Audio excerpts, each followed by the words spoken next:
वरिष्ठ हैं, विशिष्ट हैं, विकास पुंज निष्ठ हैं, समग्र सृष्टि पृष्ठ के जगत गुरु वशिष्ठ हैं। ऐसे हमारे माननीय प्रधानमंत्री जी, मंचस्व राज्यपाल महोदया, हमारे महाविद्यालय परिवार के आदरणीय शिक्षकगण एवं यहाँ उपस्थित समस्त युवा शक्ति को मेरा सादर प्रणाम।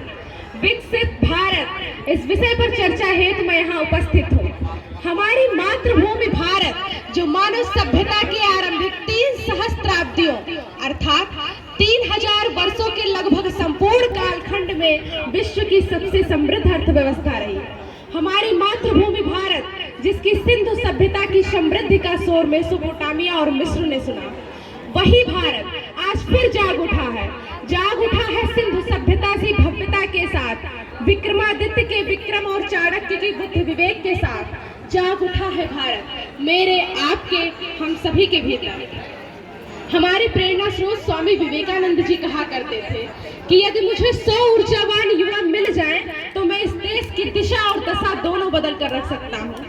ऐसे में तो हम 60 करोड़ हैं, हमारे लिए क्या कठिन, बस आवश्यकता है जामवंत की भूमिका निभाने वाले ऐसे मंचों की, जो हम युवाओं से ये कह सके कि कवन सुख आज कठिन जुग माही, जो नहीं होत तात तुम पाही।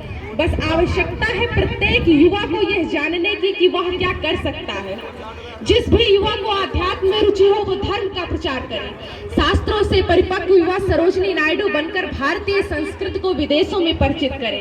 तकनीक जानने वाला युवा अब्दुल कलाम बने।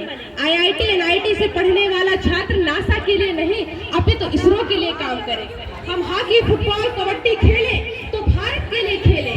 यदि कोई हेमा दास दौड़कर नारी सशक्तिकरण का उदाहरण देती हुई स्वर्ण पदक जीते तो वो भारत के लिए जीते।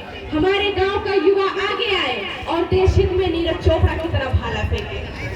रचनाएं ऐसी रची जाएं कि साहित्य का नोबेल भारत को प्राप्त हो।